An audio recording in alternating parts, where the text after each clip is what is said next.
Hello and welcome along to another episode of this FM21 story, The Head Coach with me, Daniel. It's part 104 today, and we are back for our chance to win a second domestic trophy of the season, a second cup competition of the season, and the second of a domestic treble we're very much looking to complete. We face Madrid rivals Atletico, still managed by Diego Simeone, in a Spanish Cup final, the Copa del Rey, the showpiece event. Then we try to wrap up the league. We look to get a step closer to that by beating Osasuna, Atletico Pamplona at home, and hopefully we'll be able to get one step closer to that, in addition to lifting our second bit of silverware. We of course went out in awful circumstances in the Champions League last time. We've won the Super Cup already though, and if we can complete that domestic treble, this season is still a success. So if you want to find out if we can win the second cup final of the year and get a little bit closer to that La Liga title, please do chuck a thumbs up on the video. Subscribe down below for daily FM21 content from 2 long-term stories.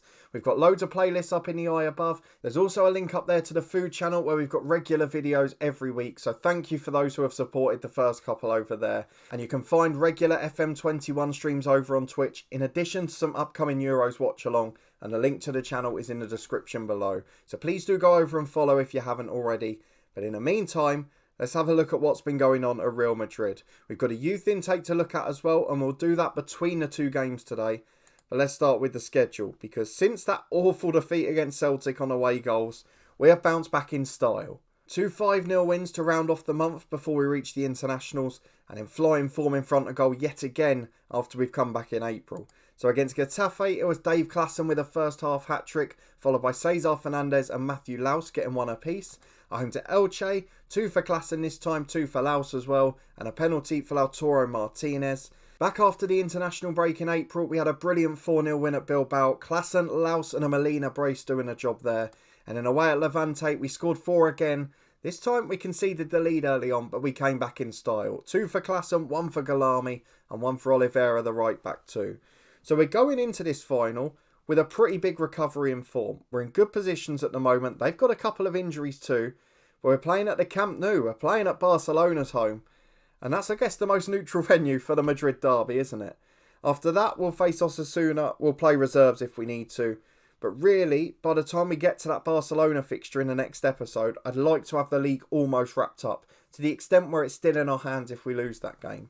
At the moment, that looks to be the case. We're 9 points clear, though Barca have got a game in hand. They have started to fall away a little bit. They dropped a couple more points, but it's still only 6 points at the end of the day. If they then beat us, they win their game in hand. It's 3 points and it's all to play for. Having said that, even winning the Liga and the Super Cup isn't a great season for Real Madrid. If we don't win this cup final against Atletico, I think we'll start to talk about, was it an okay season? Was it a poor season? Or was it in fact a bit of disappointment? Let's go and get into the lineup, see who we can pick for today. It looks like all the lads we dropped last time are fit again. So the back 4 is as strong as it can be. Bentancur will swap back with Kobanan. We will also swap Galami for Cesar Fernandez. And I think that's as strong as we can be. I'm just looking at the bench to see if there's anyone we drop out. I don't think there is. This is what we're going for. It's Peter Alcan in goal. Oliveira and Davis the fullbacks, with Evangelista and Militao at centre-half. Ferreira and Kobanan in midfield. Laus is alongside Cesar and Del Rio Fernandez in attacking midfield. And Dave Klassen back to his best up front. 45 goals for the season now. He bottled it on the big stage in the Champions League, but he can still win us a domestic treble. Let me know in the comments if you think we can beat Atletico, or do you think we're going to have heartbreak in the final? Okay, still a relatively strong team. The likes of Zaniolo's played loads of games against us. Gabriel Moreno, Wan-Bissaka's still in at right back, the experienced Englishman. There's a lot of quality in the team.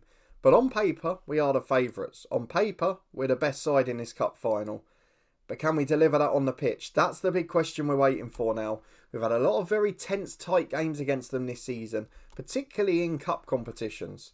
But today could be a chance for us to really flex our muscles and show how good we are. And after that disappointment against Celtic, we do owe the fans that. Without a domestic treble, that game will be the one people look back at. Look what happened against Celtic. We've got to prevent that. We're staying with a positive mentality for now. But there you go. Maybe it's not going to be our day. 18 minutes on the clock. No highlights. Matthew Laus injured.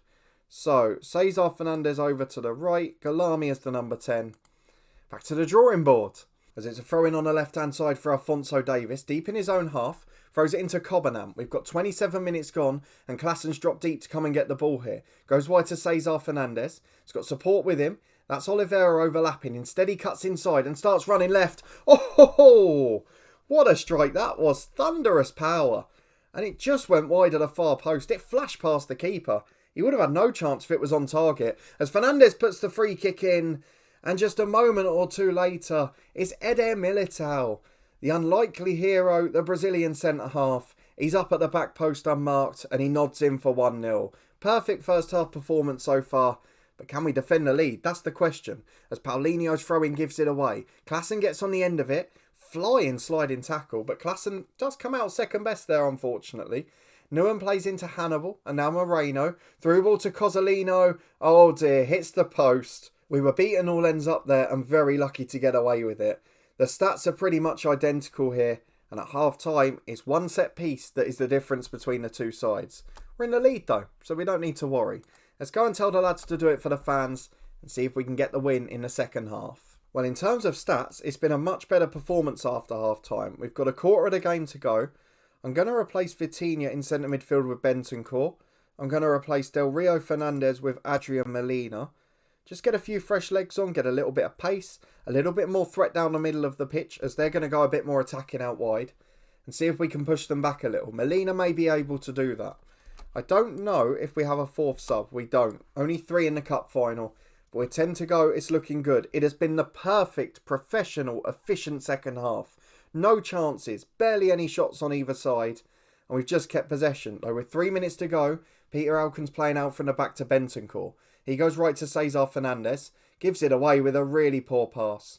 On that news, I think Bentancur signed a new deal actually. We'll have a look when we look at our youth intake. As Evangelista wins the header to Bentancur. Star of the show at the moment in terms of the name mentions.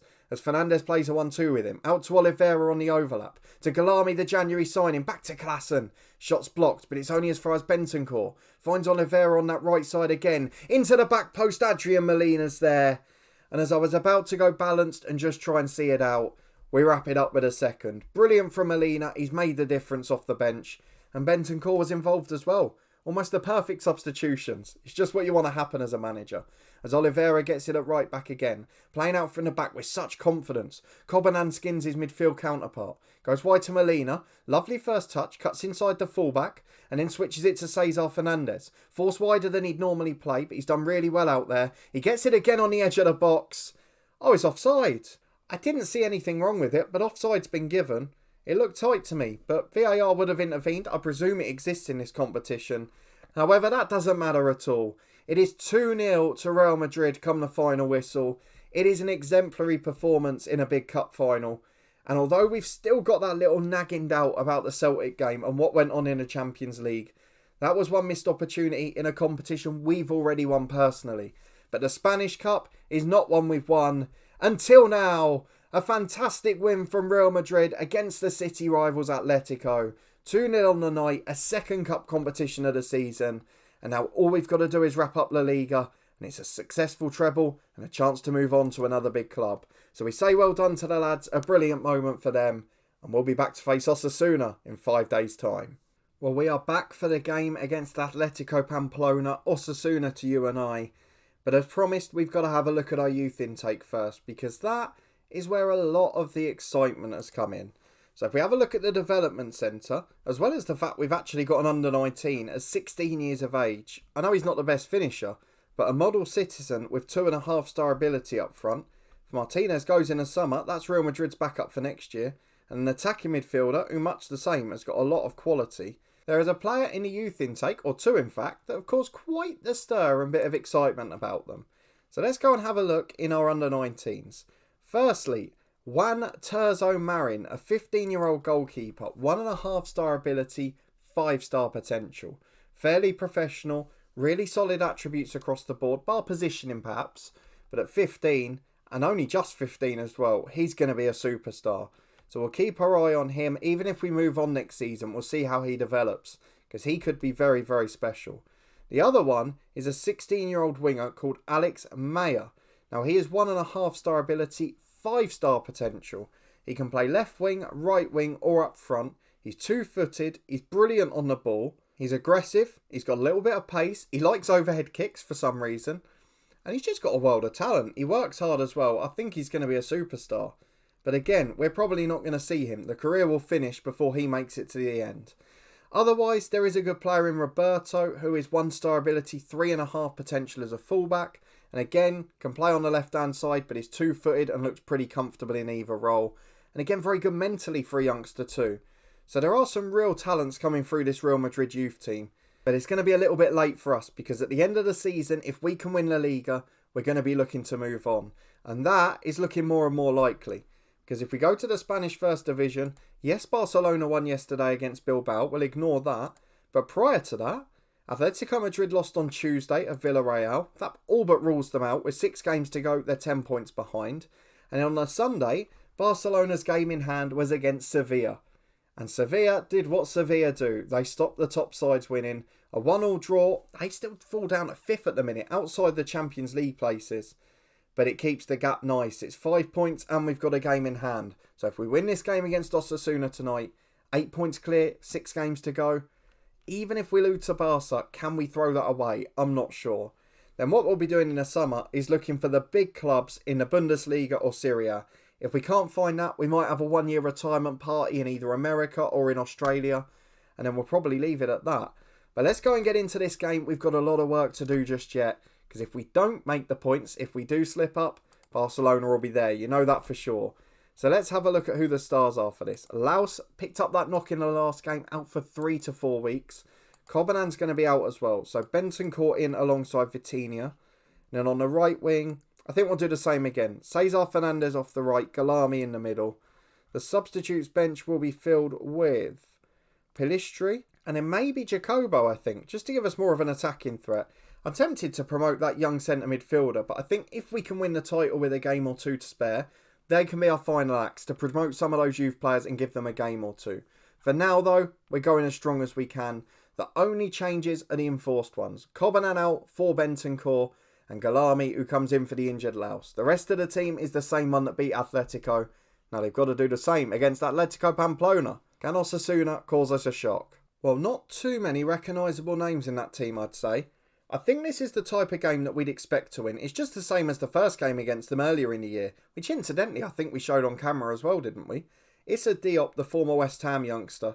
He's the only other one, I think. But we're going to get the lads motivated, get into the first half. And we've just got to try and wrap this title up as quickly as possible. We could win it at the new camp yet, but I'd like to get it done before then if possible. Having said that, that relies on Barcelona dropping points and us not dropping any. So let's see if we can do that as the ball's in for Osasuna there. Punched away by the keeper and Fernandez clears to Klassen. Now we need the individual brilliance as he takes on 1, takes on 2. Goes for it early from the right hand side of the box. Just couldn't get that angle with his left foot and it dribbles wide of the near post. As Civil's got it back to the left back for Atletico Pamplona. Headed away as far as Klassen, who knocks it down for Galami. He can pull forward. He's come into the team today and he's been a really good addition in January. And actually, as it's worked out, we've not missed not having a centre-half in Joseba Hernandez. And we have had a few injuries in attacking positions, so it's worked out quite well.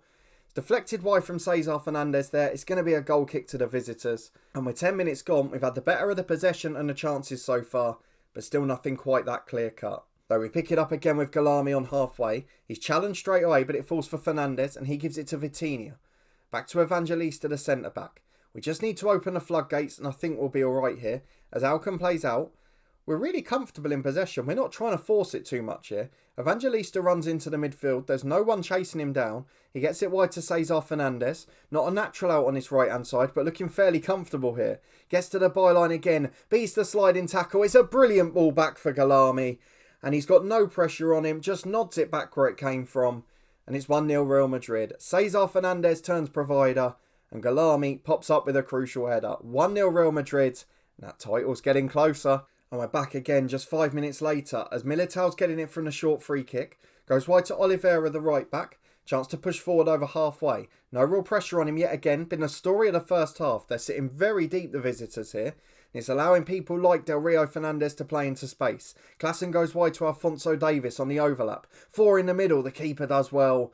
Holds on to that when he had to. because at the back post, Fernandes was there ready for a tap-in. The long goal kicks forward. It's knocked down well here. Hassan's got a 2-on-1 momentarily. Tries to shoot ambitiously. And what on earth was that? I mean, it went out in line with the edge of the box. It would have headed towards the corner flag if it was much worse. It's a really poor effort. And he's got it again on the right. But I guess it was a good bit of play. And they showed some form of threat. At least an intent to go towards our goal. As Zeefoyt's got it at right back for the visitors again. They're being pushed back by the brilliant press and eventually give it away to Cesar Fernandes. Klassen gets it from the knockdown, 20 yards out. Back to Vitinha, to Bentancur. Wonderful through ball. And Galami runs on again. He gets there for the 1-on-1. And he just slides it down to the keeper's right. 2-0 Real Madrid. And the commentary says it. We look unbeatable. And that's brilliant position to be in with 6 games to go in the season. And at half-time, all of the news reports will tell you that Galami is the difference. The January signing having a big game when it matters most in the title race. And despite our dominance and having 11 shots and all the possession, they were only 2 shots on target in the first half. And my word, did he take them ruthlessly. As we get towards the hour mark, we'll start to think about subs. Del Rio Fernandes not having the best game, so Molina, who was a super sub in the cup final, can come on for him. Then we'll give it 10 more before we make the other 2. Though we've got a throw straight away with Alphonso Davies on the left. Hammered downfield by Pamplona. Militao heads it back into the path of Bentancur. Wide to Davis again at the byline. Sliding challenge doesn't come in time. Cesar Fernandes runs all the way across to the near post and just glances it in from a yard with his head. Excellent work. Confidence and swagger is absolutely right as well. Tell you what, the commentary's on point today, and so are we. It's been a fabulous performance. I'm going to take off Cesar Fernandes. He needs a little rest now. Pelistri will come on for him. And Vitinha can have one as well. He's going to be replaced by Locatelli. 24 minutes plus stoppage time to go. It's been vintage Real Madrid. It's efficient. It's high quality. And all I'm asking now is what might have been if we turned up in the Champions League. Because this could have been a quadruple. As it is though, we're one big step closer to the treble. And as we reach the final couple of minutes, it's just petered out a little now. We know the job's done, though Dave Klassen wants to get in on the act. Pelistri nicks it in the substitute, just crosses it across the near post. Not really aiming for anyone, just sort of floated it in. And there's Dave Klassen, running, busting a gut to get there first and get another goal. He's been ruthless after he got started. And so have Real Madrid. 4-0 is the win against Osasuna. And the title is getting ever closer. Let's go and have a look at the schedule for when we're going to be back.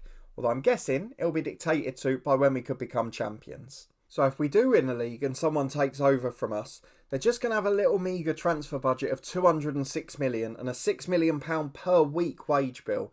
It's astonishing numbers really. If we have a look at the schedule, the plan initially was that we would show the Barcelona game because we thought that would be the crucial one in the title race. As it is now, we could wrap it up a bit earlier. If we haven't, we'll be back for Real Betis and Barcelona. And touchwood, we'll be champions after that. If we can wrap up the treble, we can start looking for another job. And try and make it one more big move in Europe. Will it be Italy? Will it be Germany? Or will it be a retirement party elsewhere in the world? We'll find out all of that over the next couple of episodes, as well as whether we can complete the job in Spain.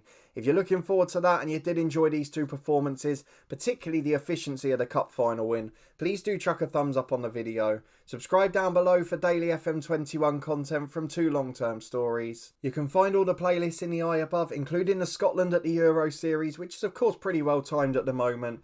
And you can also catch up with the new food channel videos too. We've just started that one off, and if you could go over and subscribe, it would really help me get it off the ground.